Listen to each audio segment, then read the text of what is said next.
Yeah, hi everybody, Dr. J.W. Morrison, theologist, speaking on the subject of easily fooled.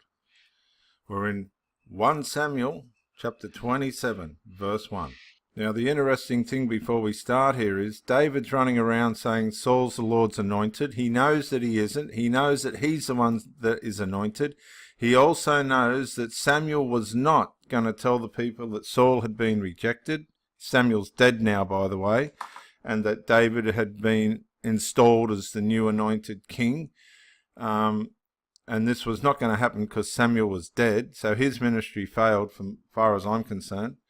Saul's running around as a king who's not the king and knows it. He knows that David will be the king. And my point is, David's saying the Lord's anointed and all this, but now he's aligning himself with the Philistines. Let's go. And David said in his heart, now, I shall perish someday by the hand of Saul. That's called paranoid schizophrenic.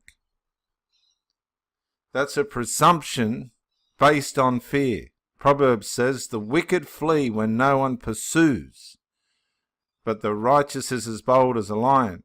It was obvious that Saul wasn't going to get David. He would have got him by now. In fact, it was the other way around. It should be Saul saying, now I shall perish someday by the hand of David. It's all muddled up, and this is how religion gets. Therefore, there is nothing better for me than that I should speedily escape to the land of the Philistines, and Saul will despair of me to seek me any more in any part of Israel. So this is what happens within religious organizations. People who are supposed to be allies end up with their own personal agendas. And what happens is the one with apparently the most authority usually wins out because they get people around them, and the next thing they're forcing out a person, whether it be clearly or behind the scenes, so that in the end they just go, I'm not staying around here anymore, to the point in some cases where they go, I'm not even going to believe in this anymore. And you can't blame them, can you? It just gets so twisted and complicated. Well, David's gotten to the point where he's gone, bugger this, I don't want to do this anymore, I'm going to the Philistines. Then David arose and went over with 600 men who were with him to Achish the son of Maoch, the king of Gath. So David dwelt with Achish at Gath, and he and his men, each man with his household, and David with his 2 wives, Ahinoam, who we are still not sure, nobody really got to the bottom of it. Was that Saul's wife? Is this woman possibly who used to be Saul's wife? We'll never really know. It's 50-50. It's up to you whether you want to realize that. But this could be part of the reason why Saul is so angry with David. Have you ever thought of that? If that's Saul's wife run off with David, then this answers a lot of the questions as to why Saul really is so angry with the man.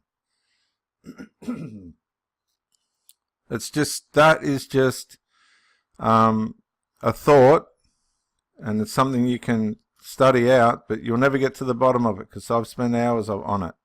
And Abigail the Carmelitess, who was Nabal's widow. And let's just go back to that. Nabal was a horrible man. He didn't meet her needs, and she's taken the first way out that she could get, and that happened to be David at the time that her husband died. And it was told Saul that David had fled to Gath, so he sought him no more. So Saul's got his interest invested in something else, and that'll be interesting to see what Saul does now. Then David said to Achish, if I have now found favor in your eyes, let them give me a place in some town in the country, that I may dwell there. For why should your servant dwell in the royal city with you? So Achish gave him Ziklag that day. Therefore Ziklag belonged to the kings of Judah to this day. Now the time that David dwelt in the country of the Philistines was 1 full year and 4 months. Now the time that David dwelt in the country of the Philistines was 1 full year and 4 months. And David and his men went up and raided the Gershurites, the Girzites, and the Amalekites. For those nations were the inhabitants of the land from of old, as you go to Shur, even as far as the land of Egypt. Whenever David attacked the land, he left neither man nor woman alive. This guy's a murderer, right? This guy's full on, but took away the sheep, the oxen, the donkeys, the camels, and the apparel, and returned and came to Achish. Then Achish would say, "Where have you made a raid today?" And David would say, "Against the southern area of Judah, or against the southern area of the Jerahmeelites." I'm going to try and say that properly. Jerahmeelites, or against the southern area of the Kenites. David would... Now, remember the Kenites? The Kenites were the people that helped the Israelis at some stage back there. Now, he's raided these people. Not good. David would save neither man nor woman alive to bring news to Gath. Now, David's become one of these people, what are they called? Like a guerrilla. He's like a guerrilla terrorist. He's just going around destroying, as it were, communities, this bloke. This is David. Have you seen this side of David before? To bring news to Gath, saying, lest they should inform on us, saying, thus David did. Now I want to read that again. David would save neither man nor woman alive to bring news to Gath, saying, lest they should inform on us, saying, thus David did. So David's hiding from Achish some of the places that he's wiping out, because he shouldn't have been wiping them out at all. And thus was his behaviour all the time he dwelt in the country of the Philistines. So Achish believed David, saying, he has made his people Israel utterly abhor him. Therefore he will be my servant forever. But David was clearing out the area, not as an ally to Achish, but as a move of his own agenda for his people. He even took out the Kenites, who actually helped Israel way back around the time of the Exodus, I'm sure of it.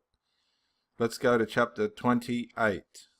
So the narrative shifts now back to Saul. We're going to see where Saul's up to. Now this shows us how these people deteriorate. This is what you've got to realise. People that are in positions that they shouldn't be in will ultimately deteriorate spiritually and mentally. Now it happened, Saul consults a medium. Well, here we go. Saul's gone down and see, you've got David in the land of the Philistines, and now you've got Saul consulting a medium. And these people are supposed to be following the Lord. Now it happened in those days, the Philistines gathered their armies together for war, to fight with Israel.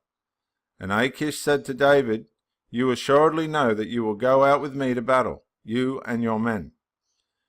So David said to Achish, surely you know what your servant can do. And Achish said to David, therefore I will make you one of my chief guardians forever. But David had actually deceived Achish, because he was wiping out people that Achish would not have wiped out. And he was telling him otherwise. Now the narrative shifts to what Saul's doing. Saul consults a medium. Now this is really interesting, this. Let's get back to what's happened there. Now it happened in those days that the Philistines gathered their armies together for war, to fight with Israel. And Achish said to David, I've gone back to the top. Let's go down to this one. Now Samuel had died. Remember, this is a terrible catastrophe, because Samuel hadn't told everybody what had happened, as in the case of Saul had been rejected and David had been anointed. Nobody knew except Saul, David and Samuel. And this is why the place is in such an upheaval. And all Israel had lamented for him and buried him in Ramah, which means circle or wheel, because Samuel, quite frankly, was going around in circles in his own city. And that possibly had a lot to do with him being raised by Eli, the priest, who couldn't raise his own sons, let alone anybody else, because Samuel's two sons became evil as well. And Saul had put the mediums and spiritists out of the land. So Saul got rid of the mediums and the spiritists on the one hand. Oh, but that wasn't good enough for Samuel, was it? Samuel, I tell you what, Samuel really, really hounded Saul. He really hounded Saul. And don't forget, Saul was just a farmer and he should never have been made a king. It's an interesting story when you get right into it, you know. It really is. Samuel failed himself, but he didn't punish himself like he punished Saul, did he? Then the Philistines gathered together and came and encamped at Shunem. And Saul gathered all Israel together and they encamped at Gilboa. Now Saul shouldn't have been in this position. When Saul saw the army of the Philistines, he was afraid. Oh, goodness me. He was afraid. And why wouldn't he have been? He's way out of his depth, and his heart trembled greatly. And when Saul inquired of the Lord did not answer. Well, why would he? Or on the other hand, why wouldn't he? I think this is part of the religious narrative here, either by dreams or by Urim or by the prophets. So Saul's just left up to his own abilities and thinking. Now, at this point, if I was Saul, I would have said, I down tools. Let me share a testimony with you. I had a church, started off with 10, got it up to about 50. It was going okay. A little bit dysfunctional, as they all are. And my wife, for one reason or other, and I understand it, was worn out with a lot of things and decided that the marriage needed to be dissolved. Now, I can remember sitting in the hall one Sunday morning in prayer, deciding whether the church should go on or whether I should go and sort out my family matters. I had a choice. I could have stayed in that church and kept running it, but I knew in my heart my family was more important, or what was left of it, or not left of it, than running a church. So I made an announcement and everybody got a letter with all the lists of the local churches, and I let the church go. It wasn't in a position where it could be passed on to anybody else. And there was reasons for that as well. Anyway, I got to the point where I just realized this is not to continue, and I humbled myself and I stepped down. Saul is not prepared to do this, but he knows that he should. Can you see the dilemma? He's just stubborn and arrogant, and he's just not going to do it. He's afraid. This is what happens, see. It all collapses in on people to the point where there's nothing left. And all they had to say was, I don't want to do this anymore. Could this be where the Jehovah Witnesses, Watchtower Society and the governing body are headed? With all their lies and harm and deceitfulness? And their stubbornness in not saying that they've done anything wrong, or their refusal to apologize and things like this, and they're just relentless in their deceptions, and they're just pushing forward with their blood doctrines and people dying and child abuse and all this, and they're just not relenting. They're just not saying, look, we've made billions of dollars, we're going to split the profits, we'll see you later, that's it. No, not these guys, they're just not going to do it. So find me a woman who is a medium. Now Saul had driven out the mediums, didn't he? Said that back there. That I may go to her and inquire of her. Now this is what happens. Excuse me, sorry, it's about 3 degrees here at the moment. Saul had gotten to the point where he'd been so abused by Samuel for trying to do good by the Lord. He's just going, probably inside, he's just so had it and fed up. He's just gone, I'm going to go anywhere to get advice now. Can you see the demise? Can you see the disintegration? Can you see how the abuse of all this has led him to where he is now? And we need to have an understanding of what happens to religious people. Good, well-intending religious people end up in all sorts of places because they get abused inside these organizations, and they abuse themselves as well. So his servant said to him, in fact, there is a woman who is a medium at Endor. So Saul disguised himself. Now listen to me, please. How many people, including yourself in some areas, are disguising themselves to go and find answers where they shouldn't, when all they had to do was be transparent with themselves and everybody else and admit some stuff and just let it go? No, not Saul. There's just not going to happen with Saul. Saul disguised himself and put on other clothes, and he went. And 2 men were with him. And they came to the woman by night. See, a lot of people creeping around by night. And he said, please conduct a seance for me. So Paul knew what a seance was. And bring up for me the one I shall name to you. Then the woman said to him, look, you know what Saul has done. She knew that Saul had barred all this, how he was cut off the mediums and the spiritists from the land. Why then do you lay a snare for my life to cause me to die? Well, she didn't know it was Saul, did she? And Saul swore to her by the Lord, saying, Saul was at the point where he'll say anything. What you've got to realise is, these people get to the point where they'll use the Lord's name for anything to meet their own agenda. Saul barred these people from operating in the land, and now he's sitting in front of them in the name of the Lord saying it's going to be okay. Oh, look, can you see the contradiction here? This is showing you where people, religious people who are leaders as well, can end up. Running around in the name of the Lord exactly in the wrong place, in places where they said you shouldn't go themselves. Saying, as the Lord lives, no punishment shall come upon you for this thing, because it suited his agenda, didn't it? Then the woman said, whom shall I... Just let me come back here. How many people in organisations know that they're an accomplice to doing wrong, but have got the leaders saying to them, as the Lord lives, no punishment shall come upon you for this thing, and they're buying it? Just stop for a minute. This is the insides of these things, and people are exposing it. Let's carry on. Then the woman said, whom shall I bring up for you? And he said, bring up Samuel for me. When the woman saw Samuel, good old Samuel, we hadn't finished with Samuel, they just couldn't leave him dead, could they? When the woman saw Samuel, she cried out with a loud voice. And the woman spoke to Saul, saying, why have you deceived me? For you are Saul. How many... Now listen. This is where the Jehovah's Witness organisation is at. People are turning around now and they're saying, why have you deceived me? And it's not just them, it's a lot of other organisations as well. Why have you deceived me? Well, I'm going to say to some of you Jehovah's Witnesses and others, why are you letting yourself be deceived? Because the information's there for you not to be.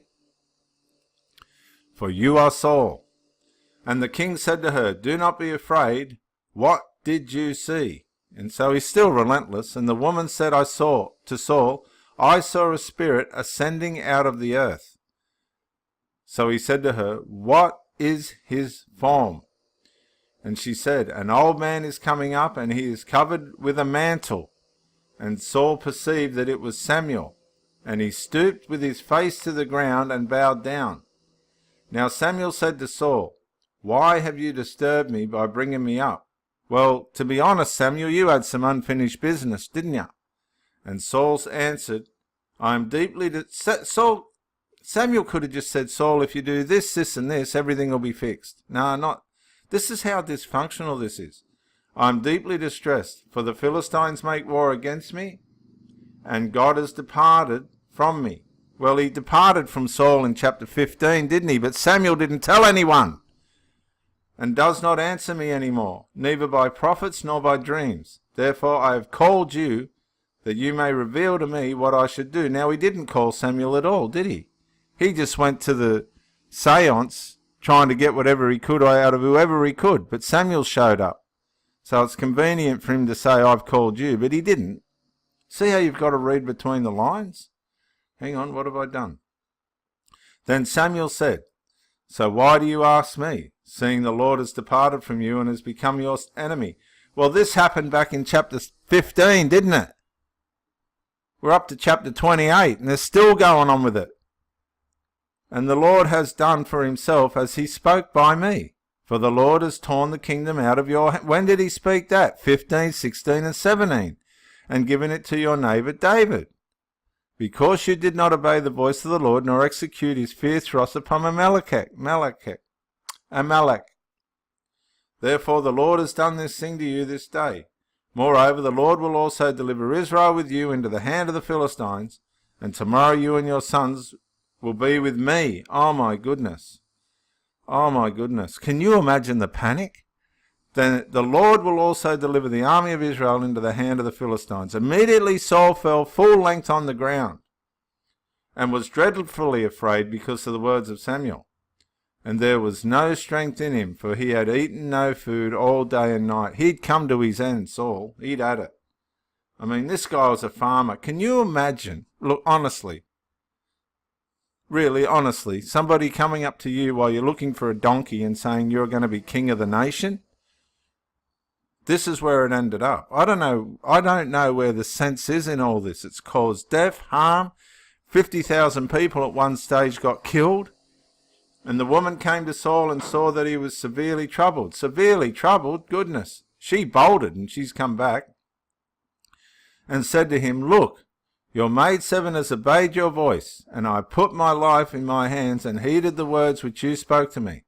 Now therefore, please, heed also the voice of your maidservant, and let me set a piece of bread before you, and eat, that you may have strength when you go on your way." But he refused and said, "I will not eat." So his servants, together with the woman, urged him, and he heeded their voice. Then he arose from the ground and sat on the bed. Now the woman had a fatted calf in the house, and she hastened to kill it. And she took flour and kneaded it, and baked unleavened bread from it. So she brought it before Saul and his servants, and they ate. Then they arose and went away that night. Well, that didn't go very well, did it? Some issues got brought out to the surface there, and Saul's just been told not only himself, but all his sons are going to die, and the army of Israel. Not very nice, is it? And he was just a farmer, put in the position of a king, who was no longer the king, but in his stubbornness persisted to stay there, because Samuel told him, you didn't heed the voice of the Lord. You didn't listen to what he said. He said, "I told you that David was going to be king, but you wouldn't stand down." But Samuel was wrong as well, because it was Samuel's job to tell the people what had happened. And listeners, he didn't do that. The whole pivot of the problem was Samuel, because Samuel should have went to the people and said, "Right, Saul's finished, he's out. David's up and in. Let's make the transition from Saul to David and get on with it." But Samuel was too scared, if you remember the narrative. On that note, we'll close, and I'll see you in the next talk. How easily fooled are you? Bye for now. Yeah, Dr. Jason Morrison, theologist again. I just want to say thank you for watching the videos, and I hope you got plenty of self-rediscovery and freedom out of it. If you watched it on YouTube, please share or like, maybe even comment. If you watched it on Facebook, like, comment, share. But most of all, get out and live. This isn't a rehearsal. You've got a one-off life. Don't let your loyalty and your faithfulness blind you to the life that you should be experiencing. Till the next video, thank you for watching, and bye for now.